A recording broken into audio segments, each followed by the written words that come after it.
원래 우리가 라이브로 하다가 이제부터는 조금 녹화 버전으로 하는데 네. 요거는 내일이나 이제 바로 올려야 될 것 같아요. 그쵸? 네. 시의성 때문에 뭐 오늘 저녁 요즘에 이 금리 이슈가 모든 걸 다 이제 집어삼키는. 네, 맞습니다. 정치 쪽은 대선, 금융 쪽은 이제 금리. 요즘 엄청 바쁘시죠? 네, 바쁘죠. 의사로 나왔을 때 아침에 출근해가지고 아무튼 그날 좀 많이 일하고 집에 갔습니다. 그게 지난 5일? 그쵸. 지난주 현지 뭐 시간으로 목금? 5일? 네. 그 이후에 사람들이 제일 많이 막 궁금해하는 거 뭐 많이 물어보던가요? 특히 뭐 기관 고객들이나 사람들이. 연준이 진짜로 금리를 올릴 수 있나? 환경이 지금 금리를 올릴 수 있는 환경이냐? 그리고 또 QT 얘기 나오잖아요. 네. 그래서 이 긴축을 진짜로 할 수 있는 환경이냐? 이거에 대해서 좀 많이 여쭤보시죠. 진짜 경제가 회복된 게 맞냐? 그러니까 너무 QE에서 QT, 그러니까 양적 완화에서 양적 긴축으로 네. 노란 신호등 없이 바로 그냥 빨간 불이 들어온 것 같은 느낌? 네, 맞아요. 근데 원래 예전에는 이제 금리를 제로 금리를 상당히 오랫동안 유지를 하다가 첫 인상을 좀 하고 나서 한 2년 정도 시간 좀 보다가 좀 대차대조표 축소하고 이런 식으로 갔었거든요. 근데 이번에는 좀 빠르게 진행이 되고 있죠. 그 스텝들이 좀 그렇지만 이게 또 우리나라에서는 다들 좀 놀란 분위기긴 하지만 근데 사실 작년에 외사에서는 이미 좀 QT에 대한 보고서들 많이 내왔었습니다. 예, 이미 좀 시장이 어느 정도 예상을 하고 있었던 측면도 있긴 하거든요. 근데 이거를 좀 반영을 다소 잘 안 하고 있다가 갑자기 하려니까 좀 겁이 나는 거죠. 하나하나 좀 풀어가 볼게요. 일단 우리나라 금통위도 지금 며칠 안 남아가지고 지금 뭐 양쪽에서 맞습니다. 미국에서도 그렇고 한국에서도 그렇고 지금 이제 금리가 모든 걸 이제 집어삼킬 분위기이기는 한데 일단 지난 5일에 발표가 됐던 FOMC 의사록. 네. 근데 사실 지난 12월 FOMC가 끝나자마자는 나스닥도 그렇고 굉장히 급등을 했었단 말이죠. 그쵸. 점도표가 굉장히 앞으로 위로 빠르게 오기는 했는데 그래도 뭐 한 2년치 치고 뭐 상단의 2% 정도면은 높은 금리 수준은 아니겠네. 이렇게 하면서 그때 막 성장주들 급등을 했었단 말이죠. 근데 그때 열렸던 그 회의록이 공개가 되니까 화들짝 놀랐다는 거죠. 그 사이에 제일 큰 차이가 뭐였습니까? 그때는 알려지지 않았던, 이번에 알려진. 이게 파월의 그 커뮤니케이션 스킬이 좀 그런 것 같아요. 작년 한 해 동안 어땠었냐면 이제 나중에 의사록이 공개되고 나서는 생각보다 호키시한데 이런 이야기도 했었어? 라고 할 정도로 되게 호키시했었는데 매파적인? 당시 이제 회의에서는 되게 또 코멘트를 도비시하겠었거든요. 우리가 지금은 뭐 이런 것들을 뭐 고려할 수 있지만 그래도 우리는 좀 옵션을 좀 열어두고 경제를 보면서 완만하게 갈 것이다 이런 식으로 얘기를 해왔었거든요.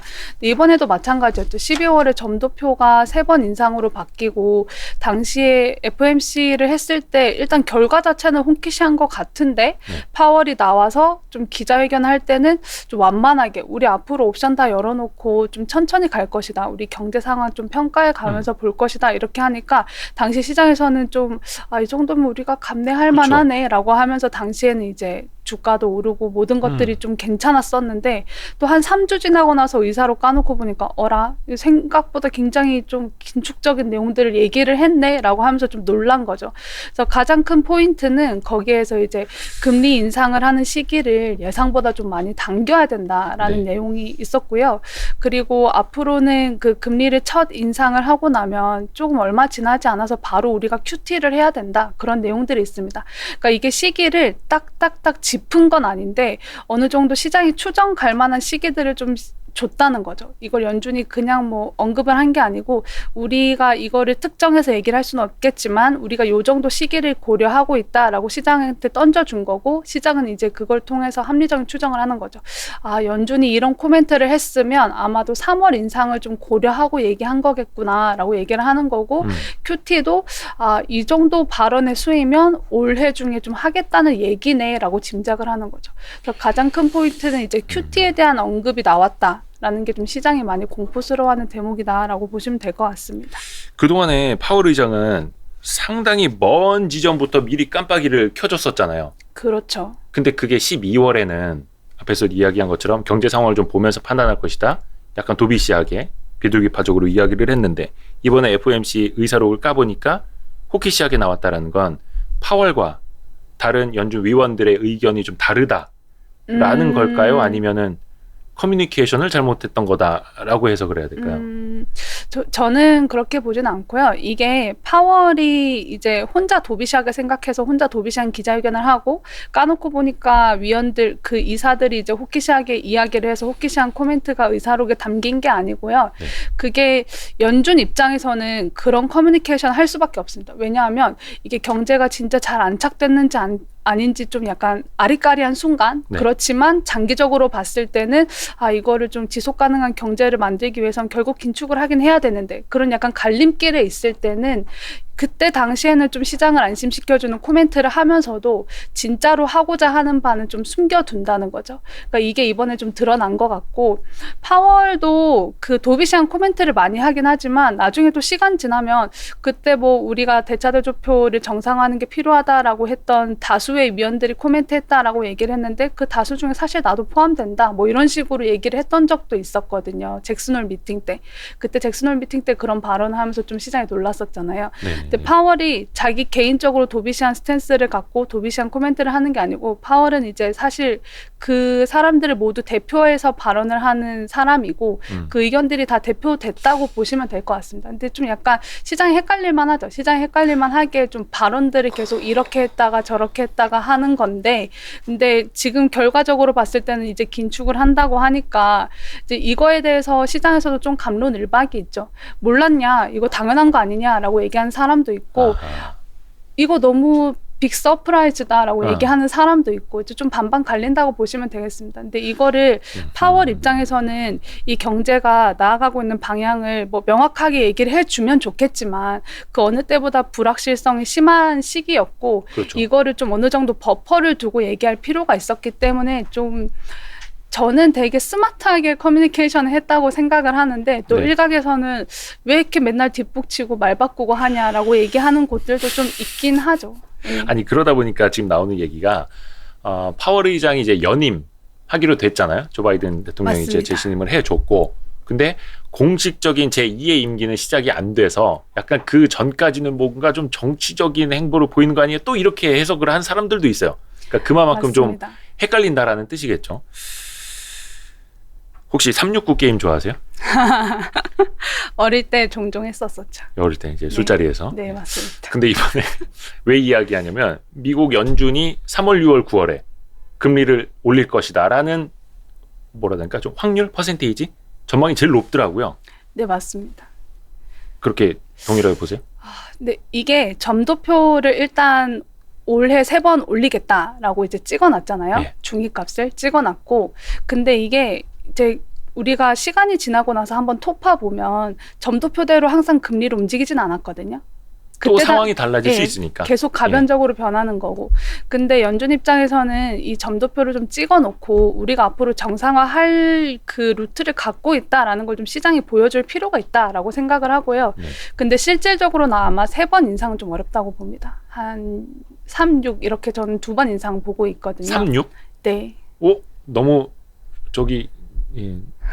왜냐면 지금 컨센서스가 미국에서도 3월 금리 인상 가능성이 거의 70% 넘은 걸로 알고 있는데 네, 맞습니다. 너무 소수 의견 아니십니까? 3월에 올리고 예. 6월에 한 번 더 올리는 그걸 아, 네네. 36으로. 네, 3, 6. 아, 제가 잘못 네네. 들었구나. 네. 왜 6, 9로 들었지? 예. 36. 아무튼 369 중에 36으로 보시는. 네, 네, 맞습니다. 그러니까 3번보다는 일단은 현재 조건으로는 2번 인상 정도를 보신다라는. 네, 그렇죠. 3번 인상은 좀 어려울 것 같고요. 네. 이제 지금 연준이 금리를 올리려고 하는 이유는 사실 물가죠. 물가가 좀 안 잡히고 있고, 그렇죠. 그리고 물가 이제 어제 그 지난 주말 사이에 또 고용 지표 발표됐는데 예. 임금이 또 계속 오르더라고요. 임금 상승률이. 네. 그래서 이게 전반적으로 임금이 오르고 있다 보니까 CPI가 계속 오르고 있는데 연준이 지금 시점에 좀 인상을 할 필요는 있을 것 같아서 3월에 인상하고 그리고 6월에도 한 번 더 좀 인상을 해야 그때 한 2번 정도 연속으로 인상을 해야 사람들이 이제 물가에 대한 기대 심리가 바뀌거든요. 아, 한 번 인상 가지고는 이 기대 심리의 물꼬를 좀 칠 수가 없기 때문에 2번 인상을 하고 그리고 이제 이제 그 정도 되면 물가가 어느 정도 안착이 되고 이제 연준은 지금 가장 하고 싶은 거는 물가가 너무 꼬꾸라져도 안 됩니다. 물가가 좀 어느 정도 꺾인 다음에 완만하게 좀 높은 수준에서 떠야 계속 이번에 시행한 이제 이 MMT 실험이 성공적으로 안착할 수 있거든요. 그렇기 때문에 금리를 좀 너무 많이 올려서도 물가를 끌어내린다거나 그런 정책은 하지 않을 것으로 보고 있습니다. 3월 6월 딱 2번 인상을 해서 이제 인플레 기대 심리를 좀 어느 정도 안정적으로 좀 컨트롤하고 물가가 조금 2%보다 높은 수준에서 등락할 수 있게 그걸 좀 유지를 하려고 할 것으로 보고 있습니다. 약간 그 테스트를 좀 빨리 시작을 하는 것일 뿐이지 지금 어떻게 보면 약간 자산 부양 효과 이런 것들 이제 꺼뜨려서는 또 안 되기 때문에 그쵸. 한 이거 2번 함부로 정도면은 그 꺼뜨리면 안 정도는 이제 되죠. 적당하다라고 보시는 거고 네, 맞습니다. 그렇게 해봐야 0.5% 정도 되는 거잖아요, 미국 그렇죠. 기준으로는. 0.5% 포인트니까 이제 0.75까지 상단 그렇게 그러니까 보고 있는 거죠. 0.5에서 0.75 이렇게. 지금이 0에서 0.25니까. 네, 맞습니다. 예. 그렇게 해서 베이비 스텝으로 2번 올리는 것까지. 요게 우리가 몇 번 방송을 했죠? 하여튼 했는데 그 전에 김한진 박사님 때도 그랬고 자꾸 12월에서 9월로 9월에서 6월로 6월에서 3월로 첫 기준금리 인상 시점이 계속 지금 앞으로 왔다. 뭐 사실 여기서 다음 달 바로 올리는 거로 더 이상 뭐 2월로 오지는 않겠죠. 여기서 이제 3월에서는 좀 컨센서스가 생기는 것 같고 요거에 대해서는 이견이 없다라고 현재까지는 봐도 되겠죠. 3월은. 그렇죠. 이 연준이 원래 중요한 정책을 3, 6, 9, 12월에 했거든요. 전통적으로. 네네네. 그래서 이거를 뭐 좀 당기기는 쉽지 않을 것 같고요. 당기면 또 금융시장 변동성이 커지기 때문에 이거 수습하는 게 어렵습니다. 모르시는 분들 위해서 설명해드리면 3, 6, 9, 12월은 경제 전망이 나오는 그 위원회가 열리는 거죠. FOMC가. 그 경제 전망이랑 점도표가 같이 나오는. 그래서 그때 결정을 하고 시장하고 또 커뮤니케이션을 하고. 네, 맞습니다. 좋습니다. 그리고 QT 이야기를 좀 해봐야 되는데 지금 사람들이 제일 많이 놀란 게 QT잖아요. 네. 이 QT 그때 제가 한번 라이브 때 설명을 해드렸는데 이게 뿌띠 QT 그게 아니라 퀀터터티브 뭐 QT가 타이트닝 뭐 이렇게 표현을 하면 되나요? 타이트닝 그쵸.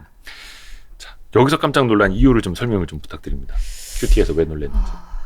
이게 일단은 경제가 한번 크라이시스를 겪고 나면 중앙은행이 이 경제를 끌어올리려고 유동성을 주입을 하잖아요. 그 과정에서 이번에는 그 우리가 팬데믹 보건 위기는 한 번도 겪어보지 못했던 위기이기 때문에 연준이 QE 1, 2, 3를 합친 금액보다 훨씬 많은 유동성을 주입을 하고 그 수혜를 너무 많은 사람들이 봤다는 거죠. 다 자산 가격 오르고 다 해피했잖아요. 근데 이게 모든 사람들이 여기에 좀 취해 있는 경향이 있는데 근데 이게 좀 계속 갈 줄 알았는데 그리고 또 만약에 연준이 그 QT를 하더라도 되게 좀 그러니까 좀 오래 있다가 진행을 할 줄 알았는데 예상보다 이 시기가 앞당겨지면서 좀 파티가 빨리 끝나는 것 아닌가? 라는 이런 좀 사람들이 공포를 갖고 있다는 거.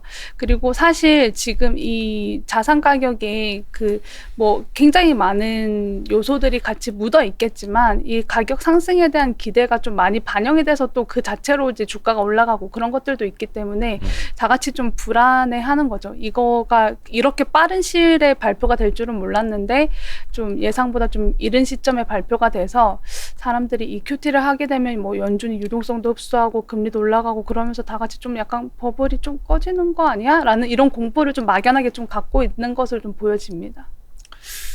지금까지는 약간 좀 거품이 마시는 카푸치노 같은 걸 마시고 있었는데 이 거품이 지금 너무 빠르게 꺼질까 봐 근데 지금 말씀 중에 이 유동성 파티가 이제 끝나가는 시점 이야기를 했는데 사실 누구나 고민은 하고 있었고 또 사실은 대비도 좀 하고 있었어야 되고 그런 지점이긴 한데 2020년 3월 이제 팬데믹의 정점이었고 그 직후부터 연준이 빠르게 움직였다는 측면에서 어찌 보면은 딱 한 만 2년 정도가 흐른 그쵸. 다음부터 이제 슬슬 밑장을 빼고 있는 거잖아요. 그 정도 기간이라면 어떻게 적당하다고 봐야 돼요? 아니면 또 상황에 따라서 이거는 근데 이게 뭐 기준을 어떻게 잡느냐에 따라서 다른데 이제 이번에 연준 의사록에도 나온 대목이 뭐냐면 우리가 사실 근데 이런 것들을 겪어본 지가 얼마 안 됐어요. 우리 08년 금융위기 이후로 처음으로 QE를 겪었고 그럼 벌써 뭐 14년 흐른 얘기니까. 그 케이스 스터디를 할 만한 사례가 별로 없었어요. 근데 지금까지 연준이 QT를 했던 사례가 딱 한 번 정도 우리가 좀 의미 있게 잡을 수 있는 게 한 번 정도 있는데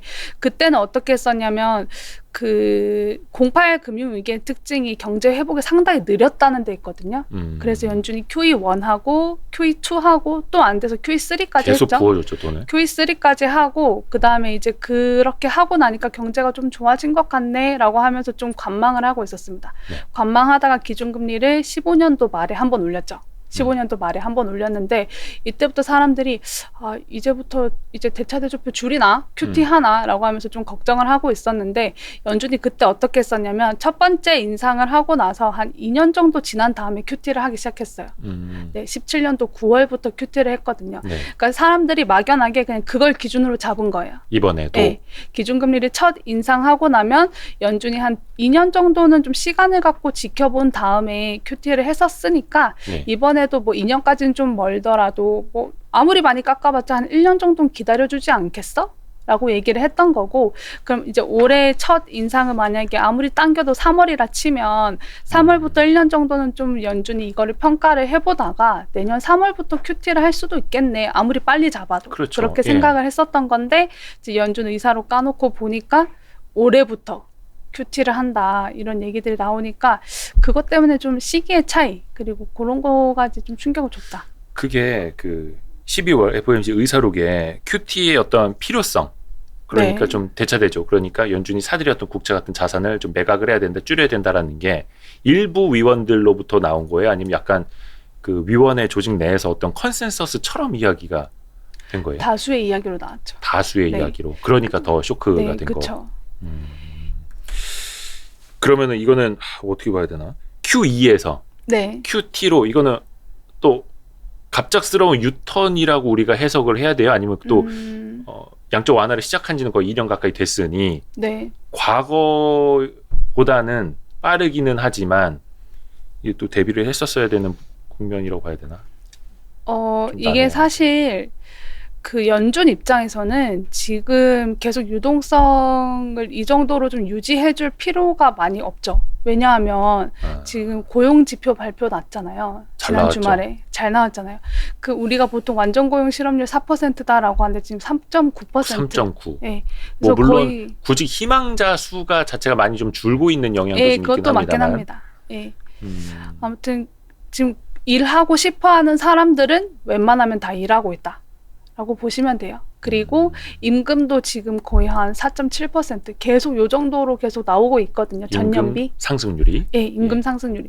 그래서 임금도 계속 오르고 있고 사람들도 계속 고용으로 좀 많이 돌아왔고 그리고 가장 불안한 건 물가죠. 물가가 계속 오르고 있다 보니까 연준 입장에서는 계속 이 유동성을 주입하면 주입할수록 리스크가 더 커지는 그렇죠. 행동이거든요. 예. 그래서 이거를 지금 당장만 보는 게 아니잖아요. 연준은 앞으로 1년 후, 3년 후 계속 지속 가능한 경제를 보고서 정책을 펼치는 기관이기 때문에 네. 지금부터는 속도 조절을 할 필요가 있다라고 연준이 느끼는 것 같고 그리고 지금부터 준비를 해야죠. 정상화하는 준비를 해야 되는 시기가 왔기 때문에 연준이 좀 이런 행동을 했다라고 보고 있습니다.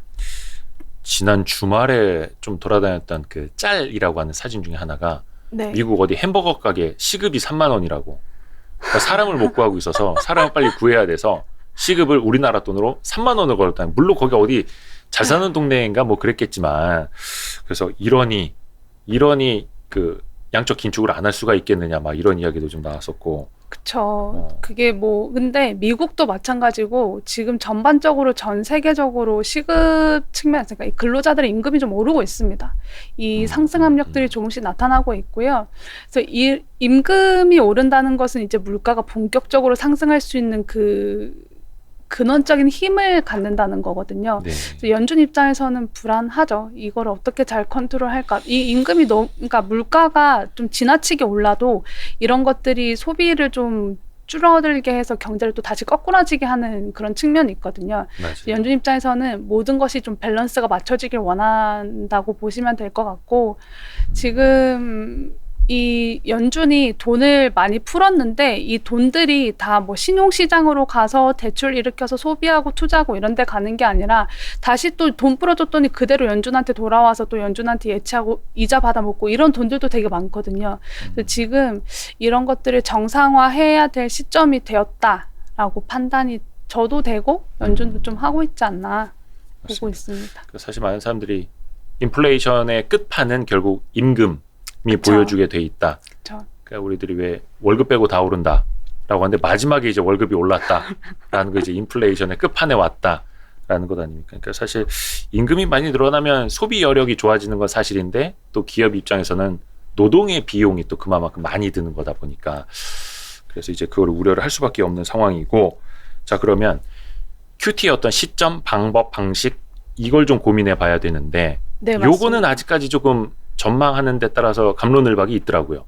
연준 위원들 사이에서도 좀 네, 그쵸. 논쟁이 있는 것 같고 언제부터 양적 긴축을 시작할 거냐 어떻게 보세요? 저는 4분기부터라고 보고 있고요. 근데 이게 양적 긴축이라는 게 좀 오해가 있는 것 같아요. 그러니까 연준이 갖고 있던 채권을 파는 게 아니고요. 네, 그러니까 예전에는 QE 할 때는 너 내 갖고 있는 채권 다 가져가 봐, 내가 좀 내가 사줄게 사줄게. 예. 하면서 현금을 줬었는데 이 QT라는 게 이제 경제 괜찮아졌지? 나 채권 줄 테니까 내가 그때 줬던 돈 다시 줘. 이런 개념이 아니고요. 네, 연준이 갖고 있던 대차 대조표 상에 채권들이 많을 텐데 그 중에서 만기가 도래하는 아하, 채권들 그거부터 이거를 그냥 흘려보내는 거예요. 그냥 이거를 재투자해 주는 게 아니고 그냥 흘려보내면 그 만기 도래 채권은 그냥 연준의 대차 대조표에서 없어지는 겁니다. 근데 이게 왜 긴축적이라고 느끼는 거냐면 이 대부분 연준이 갖고 있는 채권들은 국채잖아요. 국채. 네, 근데 이게 채권이라는 게 만기가 도래하면 이제 다시 또 그 교환이 원리금 상환을 하는 거잖아요. 네, 돼야 되거든요. 네. 그러면 정부가 연준한테 원금을 주게 되는 거거든요. 네, 네, 네, 정부가 원금을 주는 거고 그럼 정부는 어떻게 하냐면 그걸 뭐 세금으로 내도 되지만 네. 웬만해선 다시 찍습니다. 국채를.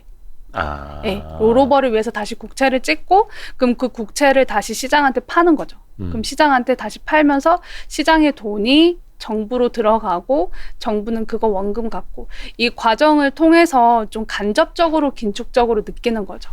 이게 연준이 뭐 갖고 있던 채권들을 다시 방출을 하면서 현금을 쫙 가져가고 그런 정책은 아닙니다. 그렇게 되면 아마 좀 쇼크가 많이 발생할 수 있겠죠. 그러니까 이게 적극적인 QT, 적극적인 양적 긴축이 아니라 일단은 조금 소극적인 기계적인 QT부터 그게 만기 도래하는 채권부터 이걸 흘려보낸다는 표현을 뭐라 해요? 상환받는다. 이렇게 표현을 하면 그렇죠. 될까요? 그렇죠. 근데 지금까지 적극적인 QT를 했던 경험이 없습니다. 지금까지는 네, 갖고 있던 것을 팔았던 적은 없고요. 만약 그렇게 되면 굉장히 패닉이 발생할 수 있겠죠. 그러면 그때 2017년 네. 이 즈음에도 적극적으로 갖고 있던 채권을 시장에 내다 판 게 아니라 만기 도래한 것부터 상환을 받으면서 그쵸. 그런 식으로 그거를 흘려보낸 건데, 근데 그게 중요하죠. 이게 연준이 흘려보내는 채권들이 그 발행 만기가 몇 년짜리냐. 예를 들어서 만약에 올해 뭐 한 12월에 만기가 도래하는 채권이라고 치면, 네. 근데 이게 그 잔존 만기는 뭐 한 1년 정도 남아있지만 실제 발행될 때 그 채권은 10년짜리일 수도 있잖아요. 네. 그러면 정부 입장에서는 이거를 롤오버를 잘 하기 위해서 그냥 같은 만기로 사실 많이 좀 찍거든요. 그래서 이게 잔존 만기가 1년짜리고 뭐 1년 뒤에 그 만기가 도래하더라도 결국 기존에 처음에 발행 만기는 10년짜리였기 때문에 정부가 다시 10년짜리 국채를 많이 찍게 되면 그 10년짜리 구간에서 금리가 상승할 수 있는 거죠. 그래서 그것 때문에 이제 QT가 장기 금리를 상승시킨다라고 얘기를 하는 거고. 그래서 근데 지금까지 그 QT라는 것들이 항상 금리를 좀 상승시키는 재료로 작용을 했던 것은 사실입니다. 네. 근데 그게 뭐 계속해서 뭐 QT가 끝날 때까지 뭐 금리를 엄청 많이 끌어올리고 그런 건 아니고요. 일정 기간 동안은 금리를 좀 끌어올렸지만 결국 또 금리는 경기를 따라서 또 등락을 하거든요. 그래서 그렇죠. 좀 시간이 지나면 다시 또 경제 따라서 좀 하락하고 그런 패턴이 반복되었었다라고 보시면 됩니다. 그때 사들였던 게 월 1,200억 달러였잖아요. 800억 달러가 이제 국채고 네. 400억 달러가 뭐 MBS, 모기지담보부 채권이고 그러면은 요것도 사들였던 것도 다 만기가 다 달랐던 것들이니까요. 그렇죠. 네. 그러면 그것도 다 만기가 오는 거가 다 다를 테고. 네, 그렇죠. 그러면 최소한 적극적인 QT는 가능성이 지금 희박하다. 과거처럼 그렇게 보시는 네, 거고 만기가 도래하는 것부터 상환을 받을 거다. 근데 왜 이렇게 놀라는 겁니까? 세상 끝날 것처럼. 근데 많이 올랐었잖아요. 많이 올랐었고. 자산 가치가. 네, 많이 올랐었고. 이게 미 국채 10년물 네. 금리가 1.4 몇에서 의사로 공개되고 나서 1.6 몇까지 네. 다이렉트로 가버렸죠 그때. 1.78까지 올랐죠. 1.7, 1.8까지. 굉장히 빠른 거잖아요, 그것도. 많이 오른 거죠. 네.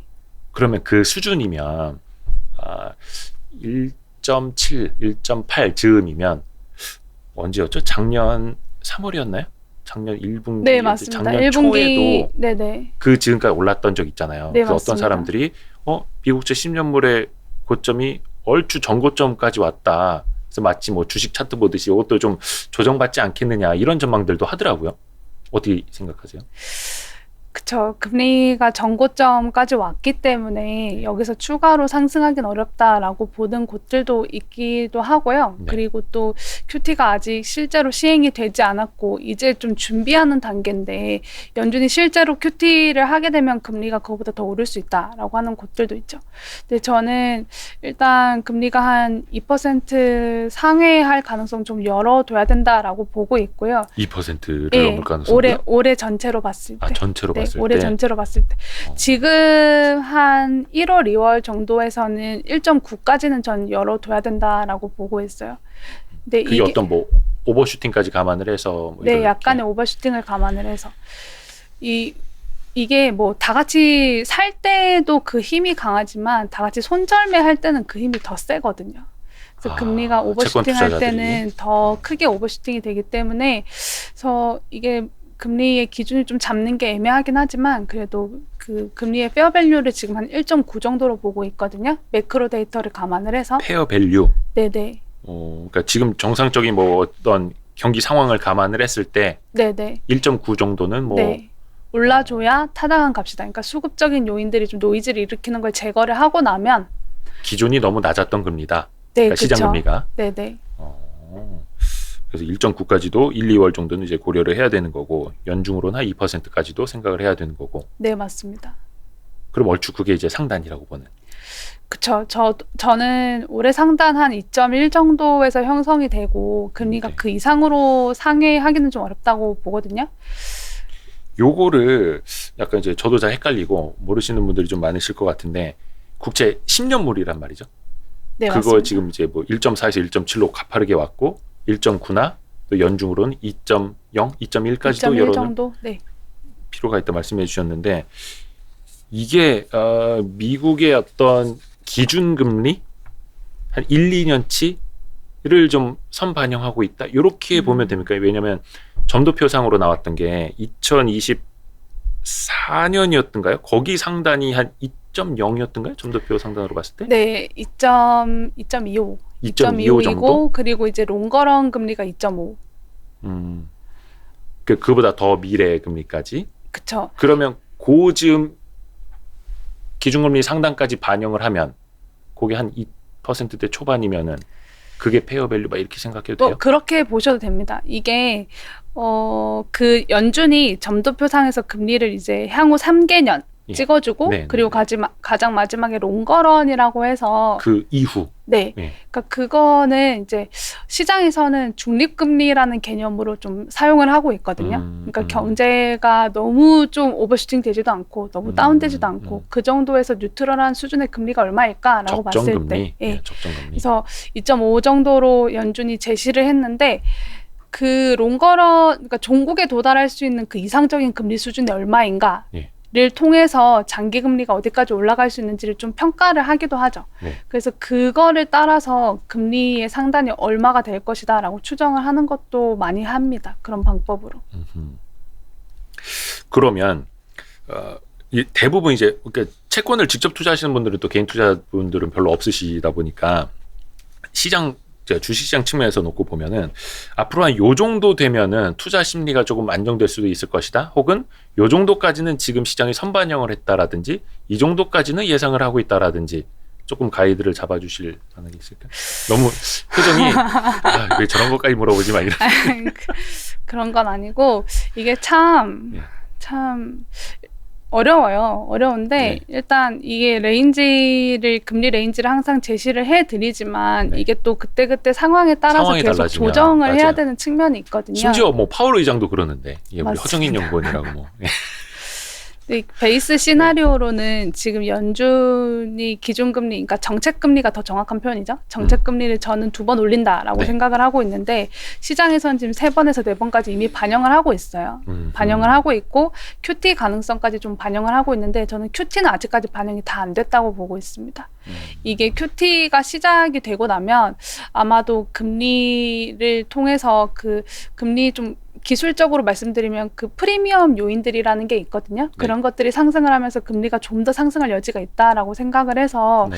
저는 아직 QT는 다 반영을 안 한 것 같아요. 기준금리 인상은 어느 정도 다 반영을 한 것 같은데 네. 그래서 금리가 좀 더 상승할 가능성을 좀 열어둬야 된다라고 보고 있고 그래서 아까 말씀드렸던 게 한 1.9에서 2 정도가 한 올해 1분기 정도 확인할 수 있는 상단 정도 될 것 같고 그 정도부터는 좀 평가를 하면서 좀 분할 매수 채권 입장에서는 분할 매수 들어와도 될 채권 것 입장에서. 같고, 네. 예.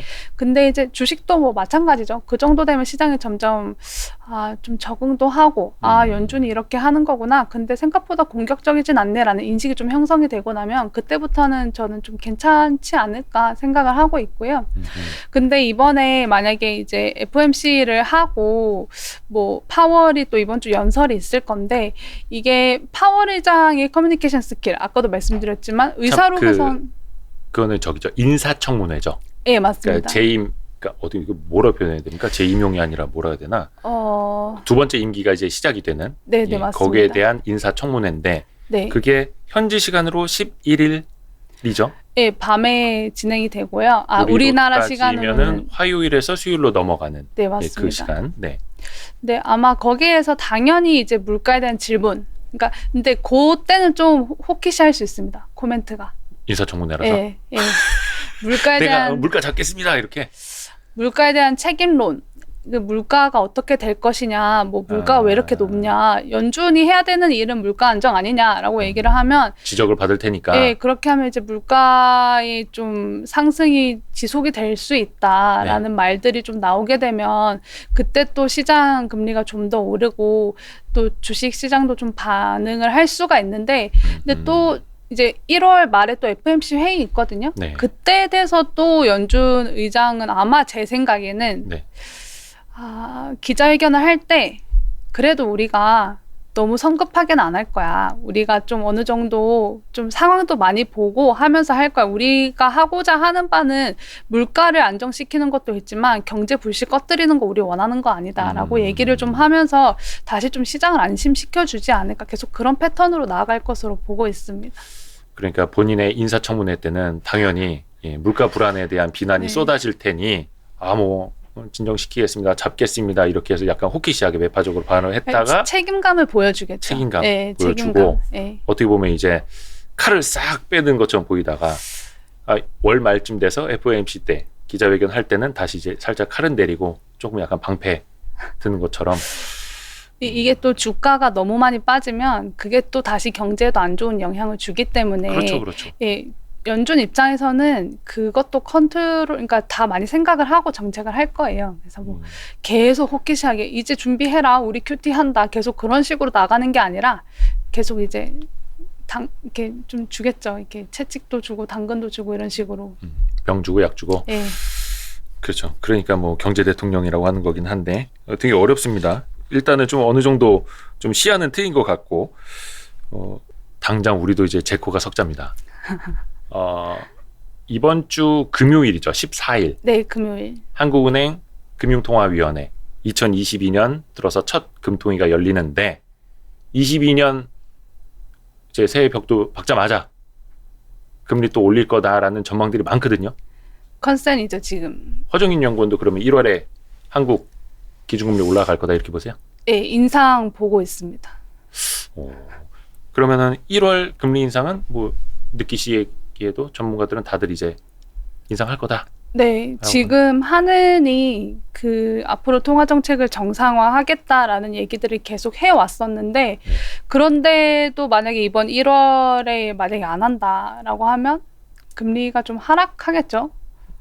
근데 또 더 불확실성이 더 생기고. 네, 그런 정책을 펼칠 것 같지는 않고요. 이제 얘기해 놓은 대로 좀 완만하게 정상화하는 과정 속에서 1월에 좀 인상을 하지 않을까 이렇게 보고 있습니다. 그래서 또 시장이 올릴 거라고 다들 생각하고 있는데 안 올리는 것도 사실은 또 시장에 또 네, 굉장한 그쵸. 왜곡이 네. 돼버리니까 그래서 커뮤니케이션을 평소에 잘 해야 되는 거고 그러면 1.0에서 1.25가 되는 거죠. 그쵸. 이주열 총재 임기 이제 얼마 안 남았잖아요. 네, 얼마 안 남았습니다. 3월까지입니다. 그렇죠. 그러면 임기 끝나기 전에 한 번 더 올릴 수도 있어요? 그런 얘기가 요즘 슬슬 나오고 있죠. 네, 임기가 3월 말인가 끝이 나고요. 네. 그 전에 회의가 1월, 2월 두 번 있거든요. 네. 근데 1월, 2월 두 번 연달아서 올릴 수 있다라는 얘기가 조금씩 나오고 있기는 한데 사실 좀 그건 좀 쉽지 않다고 보고 있습니다. 지금 연구원님은 허정인 연구원님은 또 KTB 투자증권에서는 한국은행 기준금리는 2022년 네. 어느 정도 레벨까지 갈 수 있다고 보세요? 뭐 타이밍도 그렇고 저희는 두 번 인상 보고 있고요. 두 번. 이번에 1월에 올리고 나면 3분기에 한 번 더 이렇게 인상을 하지 않을까. 이제 좀 이렇게 좀 다시 또 고민을 해보긴 해야 돼요. 왜냐하면 연준이 이제 얼마나 올리느냐에 따라서 또 한국도 좀 바뀔 수가 있어서. 근데 일단 저희 베이스 시나리오는 두 번, 1.5까지. 1.5까지 네. 그죠? 1월에 1.25까지 올려놓은 다음에 3분기 중으로 한 번 더 올려서 1.5까지 앞에서 미국도 두 번 정도 올릴 것 같다라고 해주셔서 거기는 한 0.5에서 0.25 레인지가 되는 거고 0.75 네, 레인지가 맞습니다. 되는 거고 요 정도면 한국이 조금 더 선제적으로 움직인 거는 맞는데 네, 그렇죠. 미국과의 금리 차이도 요 정도의 격차면은 충분하다라고 보는 걸까요? 이게 하느니 작년에 두 번 올렸잖아요. 네네네. 네, 두 번 그쵸. 올려서 좀 선제적으로 올려놨다라고 생각을 했는데 작년에 8월과 11월에 네, 올렸죠. 두 번 올렸죠. 두 번 올렸는데 다시 또 미국이 속도를 낸다고 하니 하는 입장에서는 좀 고민이 있겠죠. 무슨 뭐 레이스 하는 것도 아니고 그죠. 이게 근데 사실 뭐 미국이 올린다고 해서 한국이 같이 따라서 올리고 1대1로 매칭이 되는 건 아니거든요. 네. 그렇긴 한데 이게 단기 쪽에서 금리 차가 발생하면 또 그런 것들이 환율에도 영향을 주게 되고 좀 복잡합니다. 메커니즘들이. 그래서 하는 입장에서는 이게 경제에 영향을 좀 안 주면서 환율도 좀 안정적으로 될 수 있고 그러려면 올해 두 번을 해야 될지 아니면 세 번을 해야 될지 그 좀 고민을 하겠죠. 그 사이에서 제일 중요한 조건이 뭐예요? 뭐라고 봐야 돼요, 우리나라는? 우리나라는 근데 지금 선진국들은 올해에도 경제가 계속 좋을 거다라는 시각이 컨센이거든요. 네. 왜냐하면 이게 선진국들은 작년에는 상품 소비를 많이 했고 그리고 올해에는 사람들이 좀 경제 활동하면서 서비스업 중심으로 좀 소비를 많이 할 거다. 그리고 선진국 경제를 좀 살리는 좀 원동력은 서비스업이잖아요. 네, 근데 우리나라 같은 경우에는 사실 그런 나라들한테 상품을 팔아야 되거든요. 그렇죠. 상품을 수출, 팔아야 제조. 되는데 근데 사실 우리나라는 코로나로 인해서 수혜를 입은 나라 중에 하나입니다. 어떻게 왜냐면 보면 무역도 사상 저- 최대였고 지난해도. 수출이 잘 됐거든요. 매크로 데이터 다 좋았고. 근데 이게 올해에도 과연 좋을 것이냐에 대해서 사실상 퀘스천 마크가 좀 있다라고 보시면 될 것 같고 어느 정도 잘 나오긴 하겠지만 작년, 재작년만큼 좋지는 않을 거거든요. 그래서 그 말은 어떤 말로 바꿔볼 수 있냐면 우리나라 같은 경우에는 경제가 이미 피크아웃을 좀 지났다라고 볼 수가 있어요. 지났다라고 볼 수가 있고 한국은행이 금리를 올리는 이유는 그 다른 선진국과의 금리 차 그리고 또 향후 그 위기가 발생했을 때 통화 정책을 발휘할 수 있는 그 여력 확보, 그다음에 금융 안정, 가장 많이 얘기하는 가계부채 이런 것들 때문이죠. 그러면 이 하느니 금리를 인상하는 거의 세계의 포커스는 경제보다는 당위성 측면에 많이 맞춰져 있잖아요. 그래서 이 당위성 측면이 좀 더 지금은 더 필요하다라고 생각을 하고 금리를 올리는 건데 만약에 경제가 좀 생각보다 수출이 좀 너무 안 좋거나 아니면 우리나라 민간 소비가 생각보다 좀 잘 안 살아나거나 라고 하면 한국은행이 좀 금리를 한 번 인상을 하고 더 좀 하기는 어려운 상황이 벌어질 수도 있죠. 가장 중요한 건 우리나라 경제 상황, 수출 이런 데이터라고 보시면 될 것 같습니다. 그러니까 1월에 금리를 올리고 3분기에 올릴 것 같기는 한데 경제 상황에 따라서 좀 한국은행도 조금 멈칫할 수도 있고 네, 맞습니다. 뭐 예전에 한국은행 출입을 해보니까 약간 그런 게 느껴지더라고요. 미국 같은 경우에는 고용시장도 굉장히 많이 신경을 쓰는데 한국은행은 상대적으로 고용시장보다는 역시 물가에 거의 그렇죠. 네, 무게 물가 중심이. 안정, 금융 안정이죠. 한은의 그 주요 맨데이트는 물가 안정, 예. 금융 안정. 근데 미국은 물가 고용, 그렇죠. 완전 고용. 야, 좀 머리가 아파집니다. 그러니까 왜냐면 이제 많은 분들이 지겹게 들으셨겠습니다만은 그놈의 피크아웃, 그놈의 피크아웃. 수출은 사상 최대라는데 왜 주가는 이렇게 힘이 없나? 댓글에 말씀하신 것처럼 선진국 시장이 어떤 상품 구매 시장에서 좀 서비스업 쪽으로 넘어가게 되면 우리나라엔 별로 이제 좋을 거는 없기 때문에 그런데 그렇습니다. 아유, 이거 너무 어려워지는데, 그렇죠? 그쵸. 이게 생각해야 될 게 너무 많습니다. 이게 한 가지 팩터로만 움직이는 게 아니라 굉장히 많은 팩터들이 좀 조합적으로 갈 수 있는 방향을 통해서 좀 생각을 해야 되기 때문에 생각해야 될 변수들이 너무 많죠. 좋습니다. 뭐 하여튼 좀 이제 마무리를 해야 될 것 같기는 한데 많은 분들한테 어떤 현실 조언을 좀 드릴 수 있을지. 예. 근데 연준이 정상화하는 거는 사실 정해진 수순이고, 네. 근데 이게 또 시간이 지나면 또 시장이 적응을 할 거거든요. 이게 계속 패닉에 빠지진 않을 것 같아요. 그것도 신기하죠. 예, 금방 적응할 겁니다. 그리고 또 이게 다시 또 시장이 너무 좀 뭐 조정을 받을 것 같으면 연준이 당연히 속도 조절할 거고, 그거는 왜 그러냐면 그러니까 참 사람들이 막 울고 있는데 막 또 뭐 하나 줄 것 같고 막 이런 거잖아요. 네, 그쵸. 근데 좀 약간 이게 좀 정책 당국의 힘이 점점 커지는 게 좀 리스크 요인 중에 하나긴 한데요. 근데 그거를 지금 굳이 볼 필요는 없을 것 같고, 네. 투자를 하시는 입장이라면 좀 지금부터 조심해야 되는 시점이긴 하지만 그렇다고 해서 패닉에 빠지는 그런 상황은 발생하지 않을 거다. 그리고 경제 매크로 데이터는 다 좋거든요. 올해 계속 경제 좋다고 하고, 그리고 이게 또 주가가 많이 빠지면 지금 미국에서 되게 기이한 거는, 근데 전 세계 현상으로 지금 벌어지고 있는데, 사람들이 자산 가격이 올라서 지금 실물 경제에서의 소비도 일으키는 그런 상황이 발생하고 있는데, 분명히 주가 많이 빠지면 또 실물 경제는 그 역을 메커니즘을 또 영향을 받아서 또 빠질 거거든요. 네. 연준이 그런 상황을 보고 있진 않을 겁니다.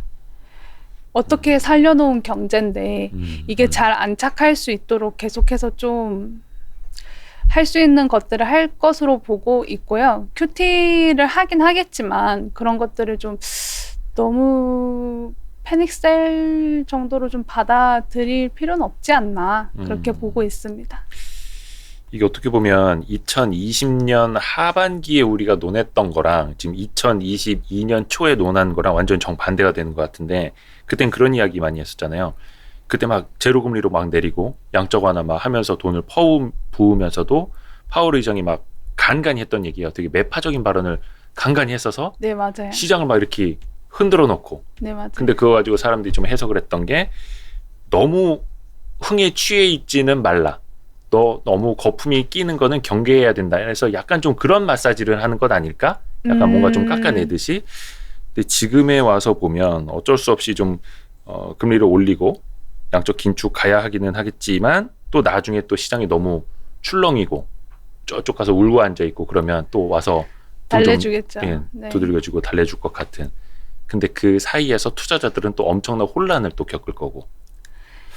이런 장에서 그 변동성을 잘못하면 그 손실이 확대가 되잖아요. 예. 이럴 땐 중심을 잘 잡고 예. 좀 본인만의 중심을 잡은 상태에서 투자를 하는 게 좋지 않나. 요럴 때 잘못 파도 타시면 예. 위험합니다. 그러니까 뭐 물론 파도 타기 선수라면 네. 파도를 타시는 거는 좋은데 그쵸. 그게 아니라 본인만의 뭐 어떤 안정적인 포트폴리오를 구축한다라든지, 그게 이제 자산 배분이니까. 그렇죠. 맞습니다. 오늘 되게 어려운 이야기인데 되게 클리어하게 깔끔하게 정리 잘해주신 것 같아요. 너무 감사합니다. 아닙니다. 도움이 되셨으면 좋겠습니다. 그 약간 지금이 제일 뭐라 해야 되나, 금리 가지고 제일 민감한 시기고, 다음번은 언제가 될까요? 뭐 3월? 언제가 될까요? 다음번 지금 출연을 저기 해놓으려고 섭외를 해놓으려고 미리. 그럼 3월, 언제든지 예. 불러주시면. 그러니까 3월 오죠. FOMC가 지금 이 직후에는 제일 큰 거죠. 네, 3월 FOMC가 제일 크죠. 그리고 당장 1월 FOMC도 사람들이 거기서 또 중요하게 어떤 발언이 생각하는데, 나오느냐. 그쵸. 1월 FOMC가 1월 말에 있고, 네. 3월 달이 3월 17일에 있네요. 3월 17일. 네. 계속 나오셔야겠네. 알겠습니다. 오늘 KTB 투자증권에서 채권 쪽 담당하고 있는 허정인 연구원 함께했고요. 다음 시간도 한번 또 기다려 보겠습니다. 고맙습니다. 네, 감사합니다. 수고하셨습니다. 네.